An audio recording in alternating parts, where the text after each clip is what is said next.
o deserto do Atacama, no norte do Chile. Este planalto de 1000 quilômetros é considerado por muitos o lugar mais seco do planeta. Aqui, um notável número de animais e plantas sobrevive, quase sem chuva. Estranhos roedores com cauda de coelho. Grandes felinos. Camelos sem corcovas. Icônicas aves dançarinas. E até pinguins. Este deserto singular é flanqueado pelo Oceano Pacífico de um dos lados e pela região montanhosa dos Andes do outro. Esta é uma fotografia da vida desses animais, lutando contra as probabilidades durante as 24 horas do dia, em uma terra de calor e frio extremos.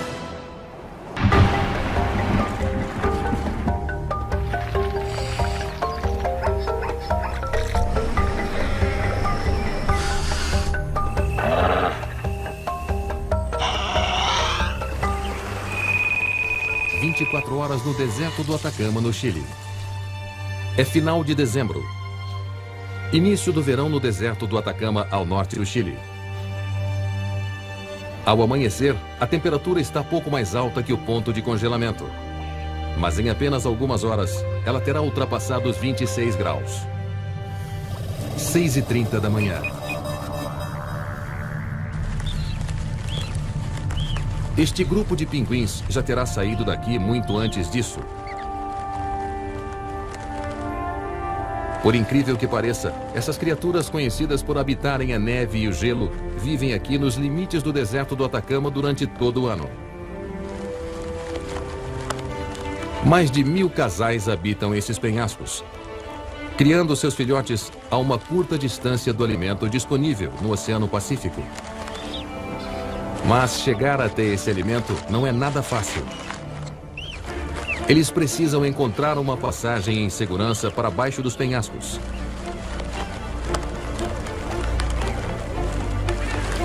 E passar por um último obstáculo.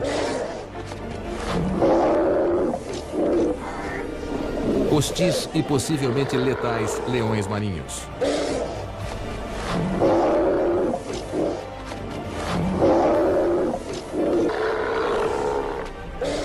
Leões marinhos matarão pinguins na terra e no oceano também. Dessa vez os pinguins escaparam ilesos. Eles retornarão mais tarde com peixes para seus filhotes e ficarão expostos mais uma vez. A apenas alguns quilômetros continente adentro, acima das colinas, as correntes de ar quente começam a subir e um raptor do deserto sobrevoa a paisagem em perseguição de presas. A águia chilena tem um amplo território de alimentação, pois aqui as presas são escassas.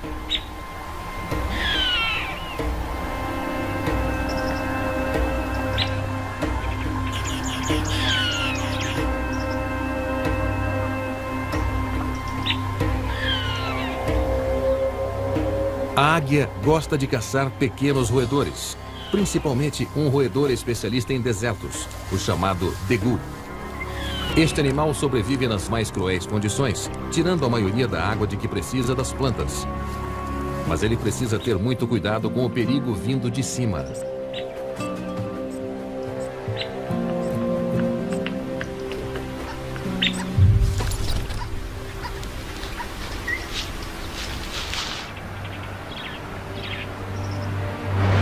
A águia leva o degu de volta para seu ninho.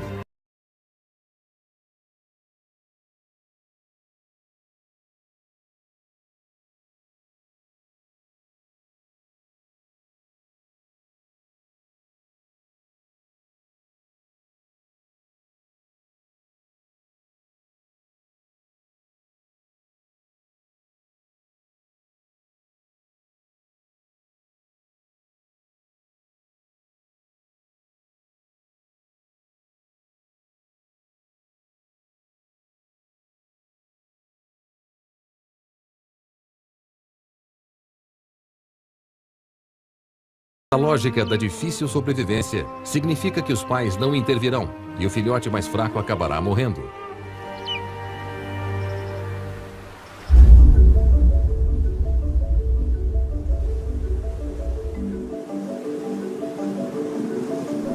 deserto do Atacama é circundado pela épica Cordilheira dos Andes ao leste.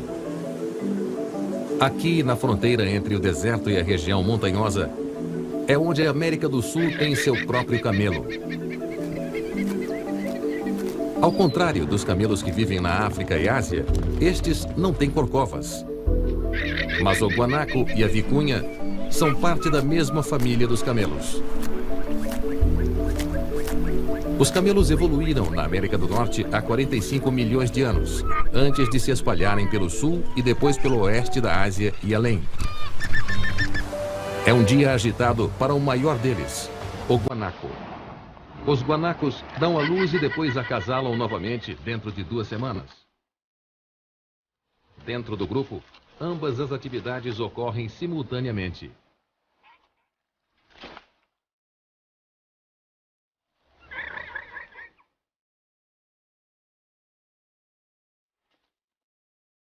O recém-nascido precisa ficar de pé o mais depressa possível por causa dos predadores daqui. Principalmente o maior felino do Chile, o puma.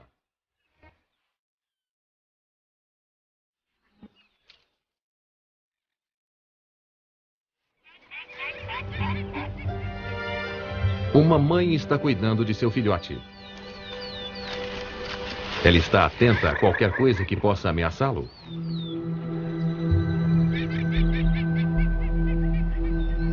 O puma é encontrado em todo o Chile. E os filhotes de guanaco são sua principal fonte de alimento no verão. Os pumas são rápidos, mas apenas em curtas distâncias.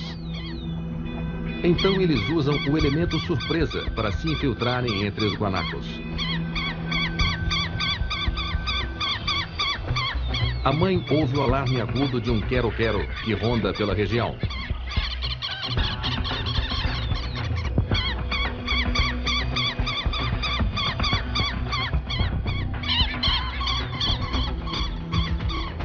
O puma foi exposto. O bando assustado bate em retirada. Por enquanto, os jovens guanacos estão a salvo. Mas poderá ser diferente depois que escurecer.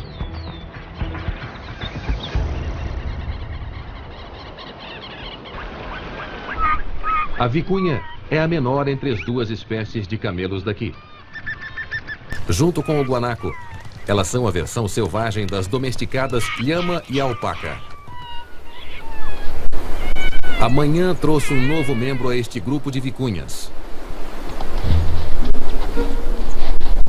As vicunhas dão à luz durante o dia, pois as noites são frias demais. E fariam um recém-nascido congelar até morrer.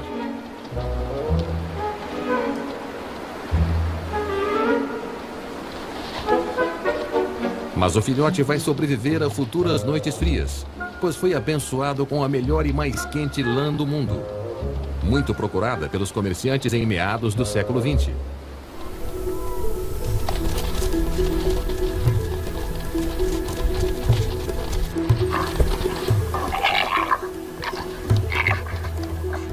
Na época da reprodução, tanto as vicunhas quanto os guanacos machos se envolvem em batalhas e competições.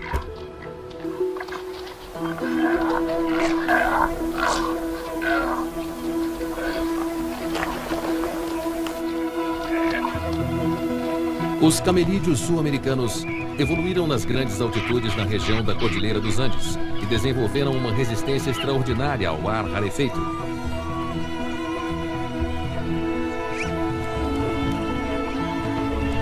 Eles perseguem uns aos outros, mesmo com pouco oxigênio para sustentá-los. Mas como seu sangue desenvolveu glóbulos vermelhos menores do que os dos outros animais, o oxigênio limitado ainda pode ser levado de forma eficiente para seus músculos.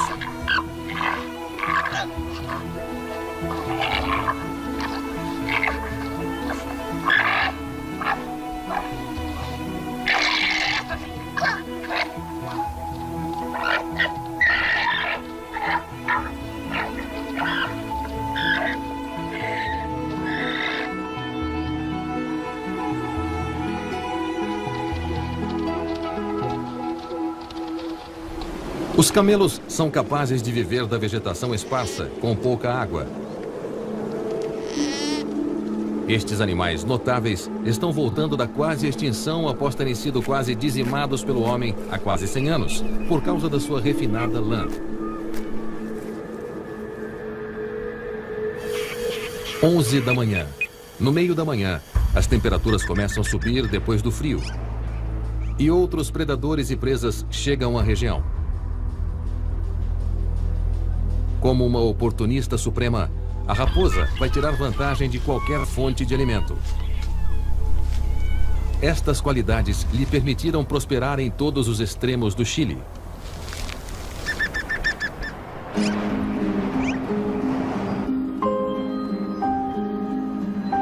Criaturas do dia, como os viscachas, que vivem entre as rochas e fendas, saem para relaxar sob o sol. Os viscachas parecem e se comportam como coelhos, mas são apenas parentes muito distantes deles. Eles, na verdade, fazem parte da família dos roedores, como seus vizinhos, os ratos orelhudos andinos. E essa relação tornou-se benéfica para todos. Ao se alimentarem lado a lado, viscachas e ratos orelhudos fornecem uma estratégia de sobrevivência mútua. Um sistema de alerta precoce. Quando a raposa se aproxima, o apito do sentinela alerta os viscachas, que fogem para suas tocas rochosas. Mas o rato orelhudo não é rápido o suficiente.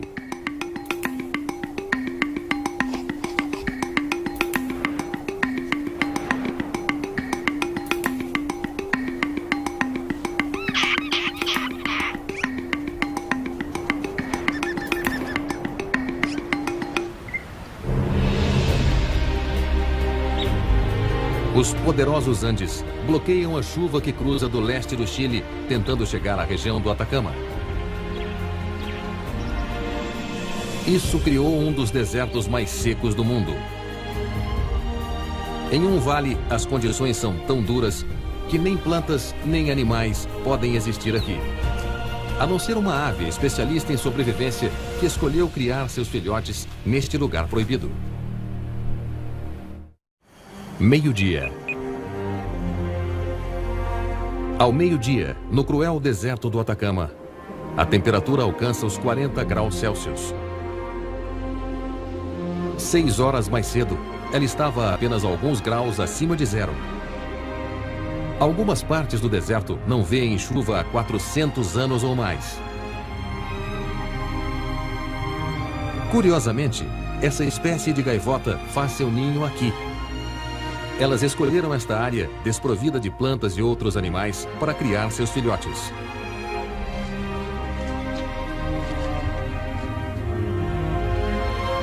À medida que a temperatura sobe, as aves são forçadas a ofegar como cães e estufar as penas para circular o ar perto da pele.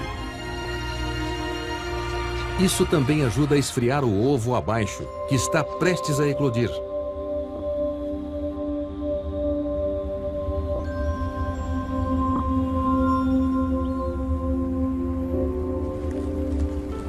Demora um tempo para abrir caminho para fora da casca.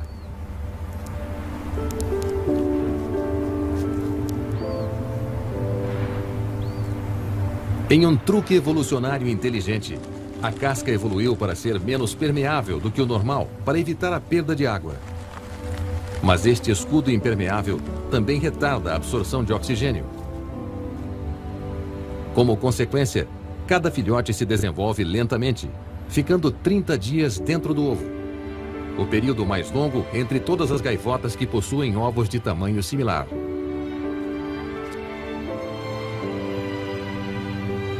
Por incrível que pareça, após apenas 7 dias, como esses filhotes, eles são deixados sozinhos enquanto os pais vão pescar durante o dia, voltando apenas à noite.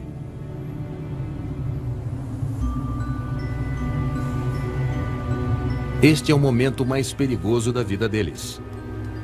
Até que eles possam voar, seu corpo frágil ficará exposto a um cruel e ameaçador calor.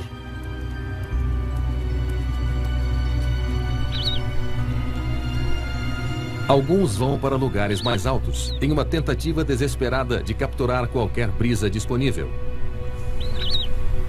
Eles até sobem uns nos outros para conseguir uma brisa mais fria. Mas por que essas gaivotas escolhem esses locais tão radicais para seus ninhos? Uma teoria sugere que elas, no passado, faziam seus ninhos aqui onde antes havia antigos lagos.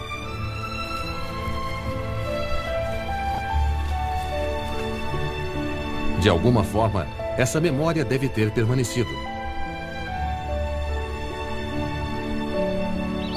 Os cientistas também acham que elas fazem seus ninhos aqui para evitar predadores, já que aqui não há nenhum. Os filhotes terão que esperar até a noite para que seus pais retornem do oceano com alimento para eles.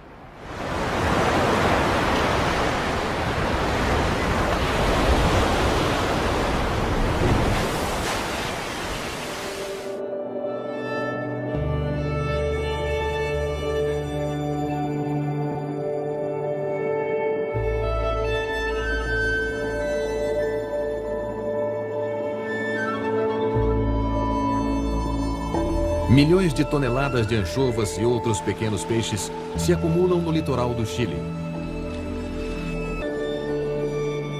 atraindo não só as gaivotas, mas um vasto número de outras espécies de aves.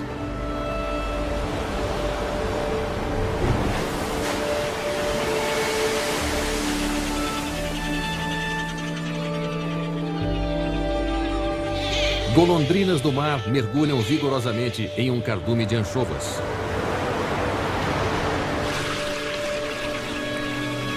Elas pegam apenas alguns peixes e fazem um rápido serviço de transporte até os filhotes que as esperam.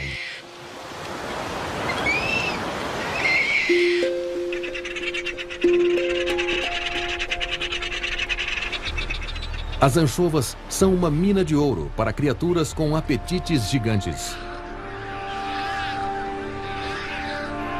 Pelicanos conseguem guardar até 11 litros de anchovas e água em suas bolsas.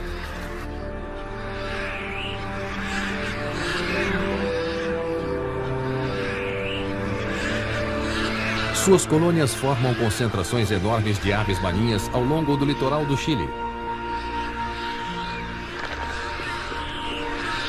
Seus grandes filhotes nascem sem penas, mas tiram esse atraso rapidamente.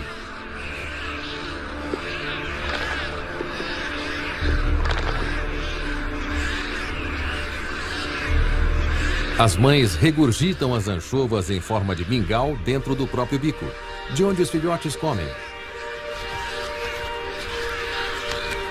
Cada filhote terá recebido cerca de 45 quilos de peixe antes de ter penas em todo o corpo e estar grande o bastante para se virar sozinho.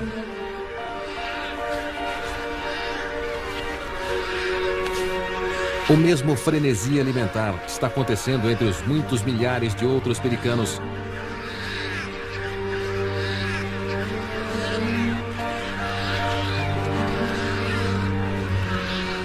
E entre todas as aves marinhas ao longo do litoral.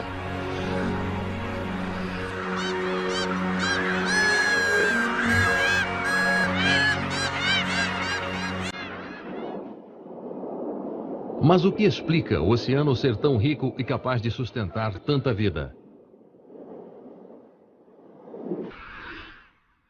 Os pinguins que moram no deserto são uma pista.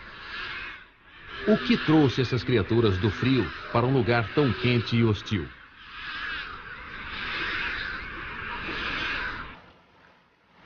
A resposta está no nome deles: pinguins de Humboldt. Eles estão aqui por causa da poderosa corrente de Humboldt, que segue da Antártica até aqui. A corrente cria as condições ideais para o crescimento de fitoplâncton. Esse crescimento é estimulado pelas águas ricas em nutrientes, pelos minerais vindos do fundo e pelo intenso brilho do sol.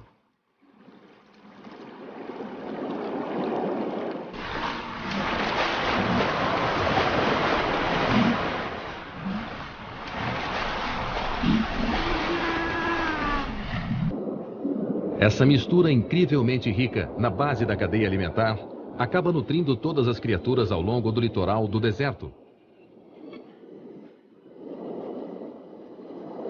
incluindo milhões de peixes em cardumes gigantes.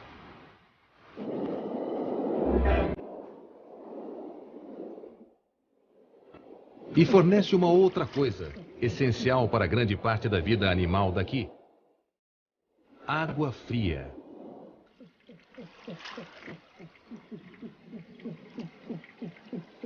Ela é importante para os leões marinhos, que, como os pinguins, usam-na para se refrescar.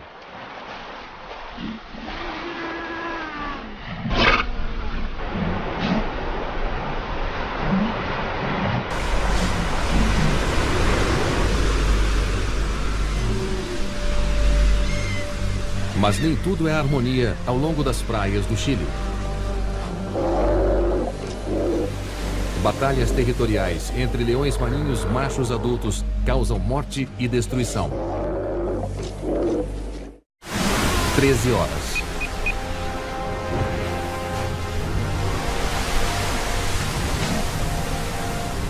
À tarde, as praias costeiras do Atacama ficam cobertas de leões marinhos. Os enormes leões marinhos machos retornam ao mar para se refrescar do calor do dia.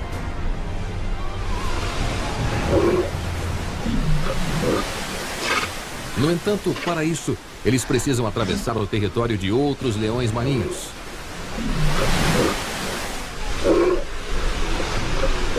Estes animais de 320 quilos são de uma força quase impossível de ser detida.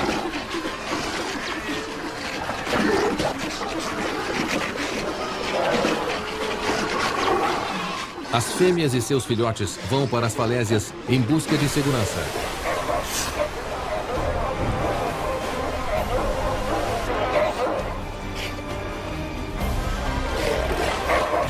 Os machos lutarão violentamente para proteger seus haréns de até 18 fêmeas. As brigas duram algum tempo e podem resultar em ferimentos graves.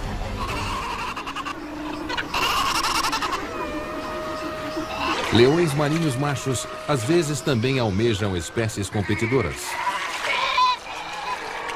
Focas, principalmente seus filhotes.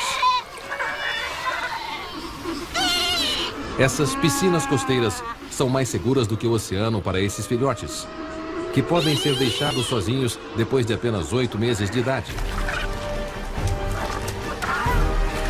Mas os leões marinhos adultos são notavelmente ágeis em terra e podem chegar a essas piscinas com relativa facilidade.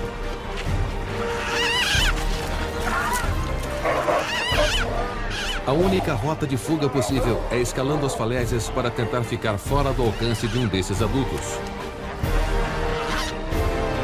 Apesar das tentativas de fugir, o filhote está condenado. A carnificina nessas praias continuará até o cair da noite.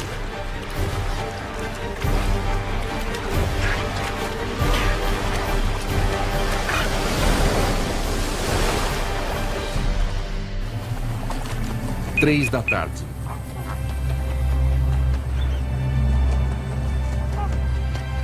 À medida que nosso dia de 24 horas atinge suas maiores temperaturas no meio da tarde, um grupo de aves resistentes e altas está se alimentando em uma área notável.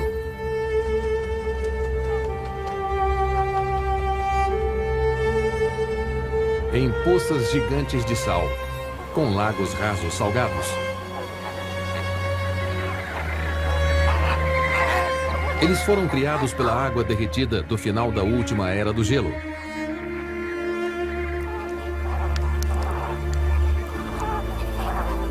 Mas, surpreendentemente, há sinais de vida nessas lagoas salgadas.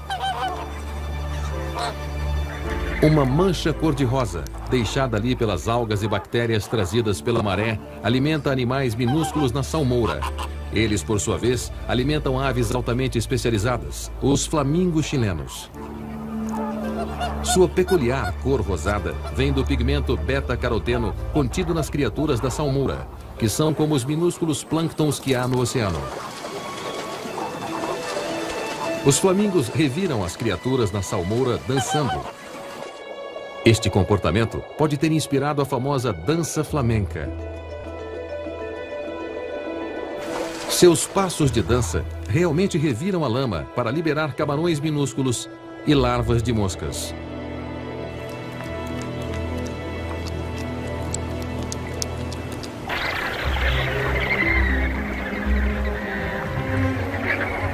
Os filhotes não conseguem se alimentar sozinhos.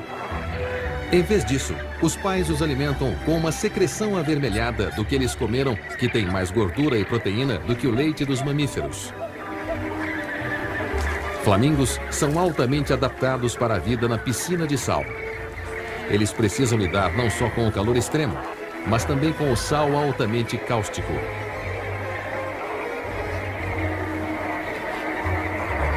À medida que os filhotes crescem, eles se reúnem em grandes grupos de proteção mútua. Mesmo uma rajada de vento é suficiente para assustá-los e fazê-los debandar.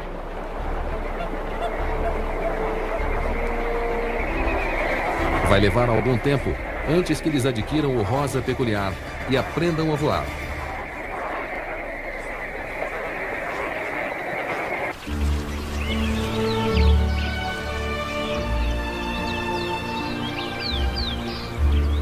Além das falésias, uma pequena quantidade de plantas resistentes e flores atrai um pássaro exótico normalmente encontrado nos trópicos.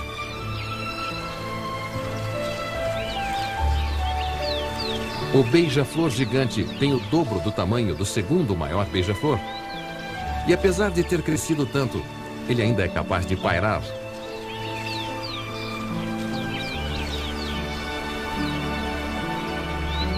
Seus ninhos são feitos de ervas e até mesmo teias de aranha, tudo unido com saliva.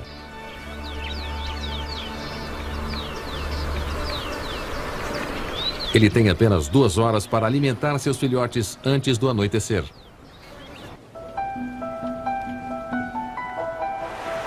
Ao longo do litoral, a vida parece um pouco mais fácil.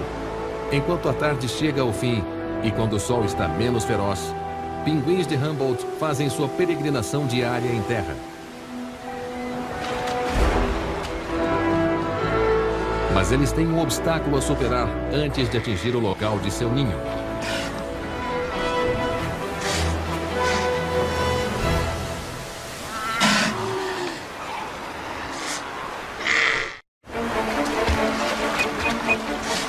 Da tarde.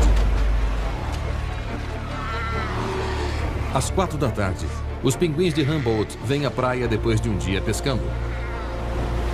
Eles precisam nadar até 35 quilômetros até o mar para encontrar cardumes de peixes. Em alguns anos, eles nadam 2 ou até 3 vezes essa distância.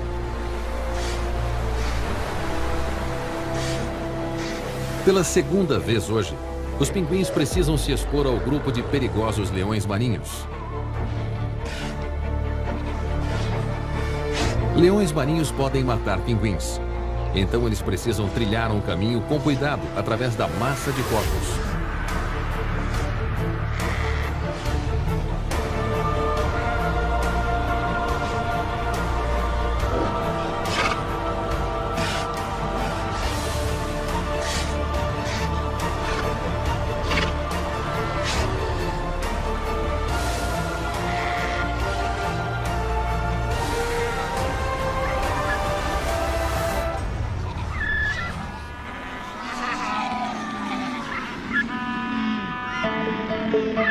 Os pinguins acabam chegando à sua colônia em cima dos penhascos, onde eles dão início a um frenesi de atividades sociais. Alguns chamam os parceiros, outros procuram seu ninho e seu filhote.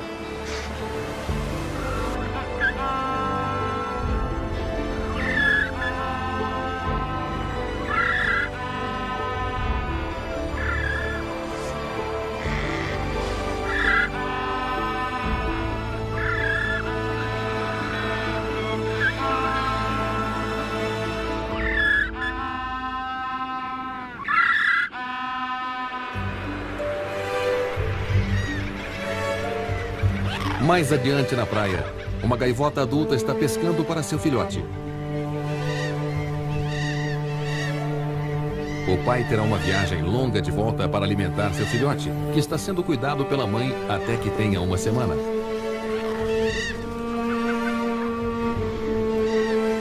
Finalmente, no final da tarde, o pai levanta voo com o peixe na garganta.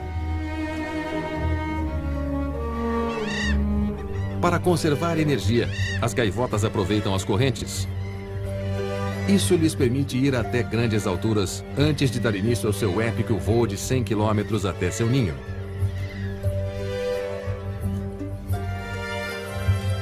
O adulto não chegará até o escurecer, onde sua parceira e seu filhote aguardam. A última hora de luz solar vê outra ave ocupada em fazer seu ninho. Ela não levantará voo tão já, pois não sabe voar. É a ema, uma parente distante do avestruz. A ema evoluiu desenvolvendo uma inversão de gênero interessante. Ela faz o papel de um pai que fica em casa. É o macho, em vez da fêmea, que constrói o ninho e incuba os ovos.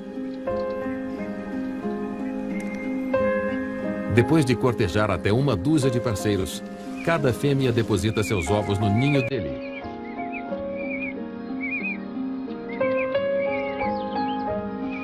Ele pode vir a ser responsável por até 50 ovos.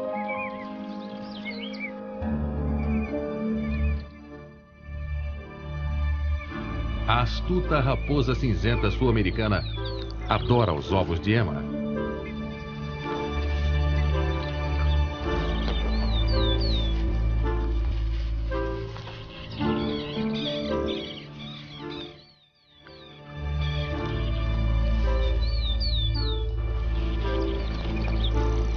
Mas a casca prova ser dura demais para um procedimento de abertura padrão e requer a ajuda de um objeto pontiagudo, uma rocha.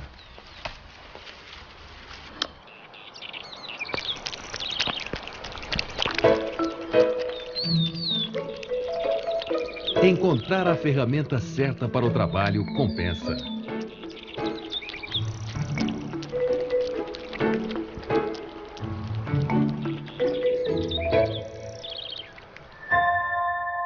Com pouca ou nenhuma chuva em alguns lugares, como plantas e animais sobrevivem no deserto do Atacama? De onde vem a água que dá vida? A chave para desvendar esse mistério é um incomum fenômeno climático.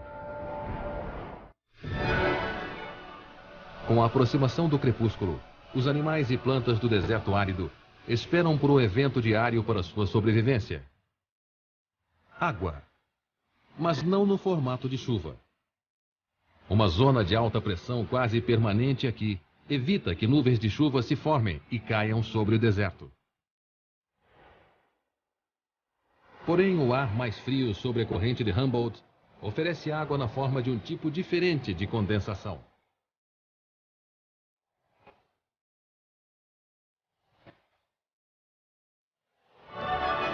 Todos os dias, à medida que o calor aumenta, o ar frio é atraído para cima da Terra, formando uma neblina.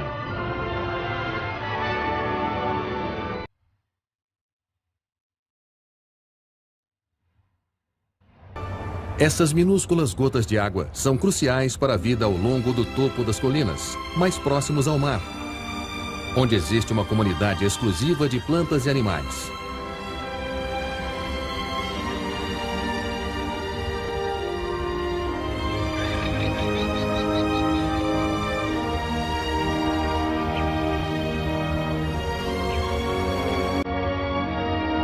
A umidade se condensa nos líquens ou nos espinhos dos cactos.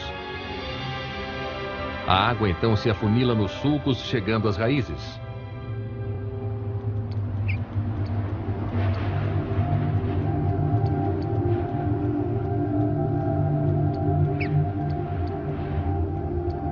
A neblina traz o milagre da vida aos limites do deserto. Mas infelizmente não a terra ressecada além dele. Afastado da praia, a neblina evapora e se transforma em ar. Este estreito oásis de vida em outro deserto ressecado atrai animais grandes também. Guanacos às vezes saem da base das colinas para se alimentar dessa planta dura.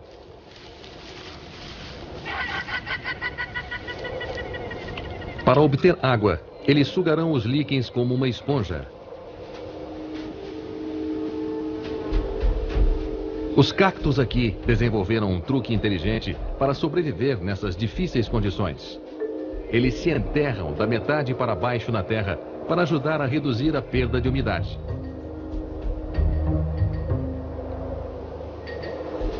E depois crescem em direção ao norte, para minimizar a área exposta aos cruéis raios solares. Eles marcam o limite do deserto. Além daqui, poucas plantas conseguem existir. 18 horas.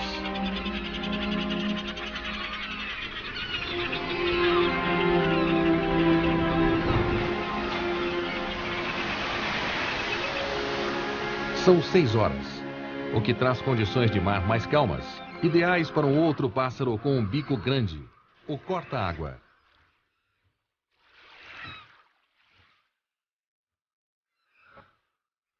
Estas aves têm um estilo de alimentação único. Elas mergulham a parte inferior do bico na água durante o voo. Uma vez que a presa entra em contato com a parte inferior do bico, a parte superior se fecha e ela é capturada. Este método de alimentação é bem sucedido mesmo à noite.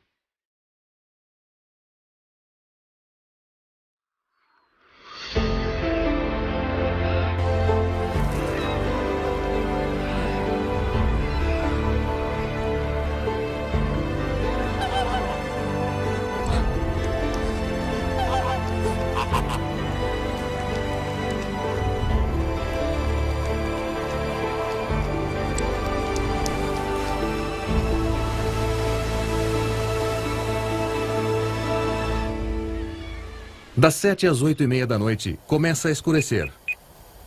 A temperatura caiu em 26 graus desde as horas do dia. A gaivota chegou depois de voar 100 quilômetros do mar.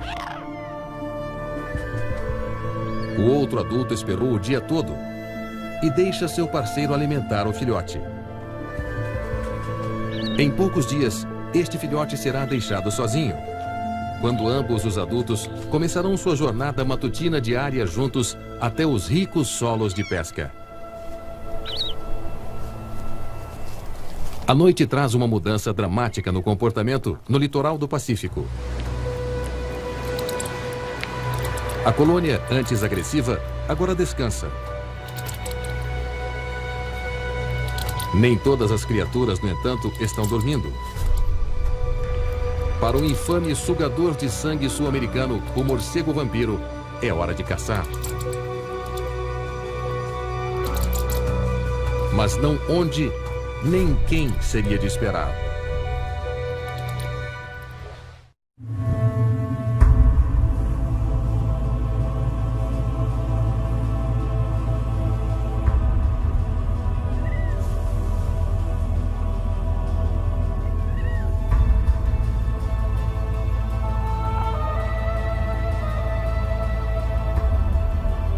Nas praias do Atacama, a única luz agora é a de uma lua cheia.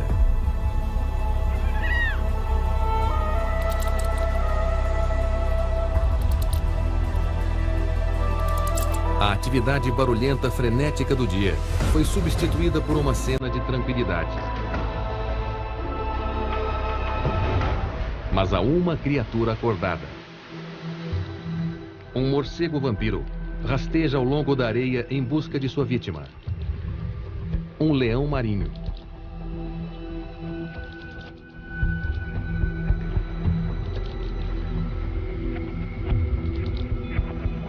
Devido à ausência de grandes mamíferos no deserto, o morcego vampiro teve que recorrer a uma fonte mais exótica como sua fonte de sangue.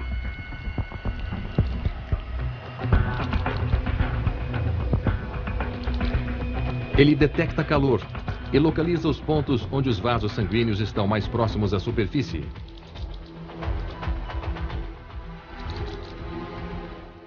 Dentes afiados, combinados a uma saliva anticoagulante do morcego, garantem que o sangue circule livremente para sua língua especialmente sulcada.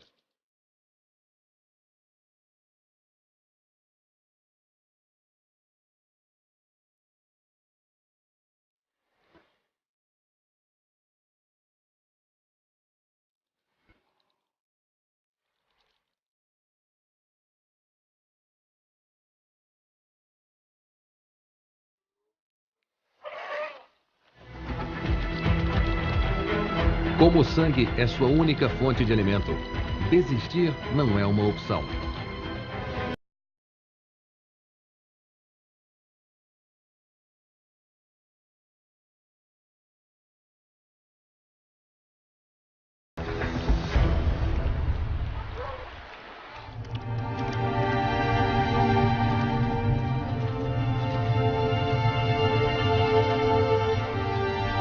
Outras criaturas noturnas emergem através do deserto na calada da noite. Um rato orelhudo sai em busca de água. Não há piscinas para ele nesta paisagem árida. Em vez disso, ele bebe a condensação deixada após o fim da tarde de nevoeiro. Um lagarto, chamado também de lagartixa, tem uma maneira ainda mais exclusiva de matar sua sede. Ele fica sob o ar frio da noite e recolhe a condensação nos olhos. Em seguida, com uma longa língua, ele lambe as gotas preciosas de água dos olhos.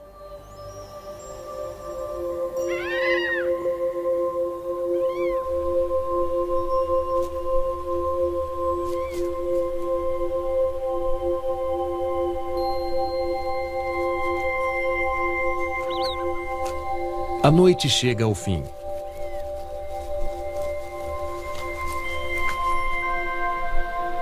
Depois de aconchegar seu filhote durante a escuridão gelada, o retorno do dia para estas gaivotas dá início a outro ciclo de 24 horas. O deserto do Atacama, flanqueado pelos grandes Andes de um lado e pelo Oceano Pacífico do outro. Aqui a luta diária para sobreviver acontece em uma escala épica. A vida aqui só tem sido possível devido à adaptação e engenhosidade. Com quase nenhuma chuva, alguns animais são forçados a obter sua única água de plantas. Alguns diretamente dos nevoeiros diários. Alguns têm recorrido a métodos exclusivos para conseguir nutrição, enquanto outros se voltam para o rico oceano para se alimentar e a seus filhotes. Mesmo grandes predadores, contra todas as probabilidades, conseguem viver aqui.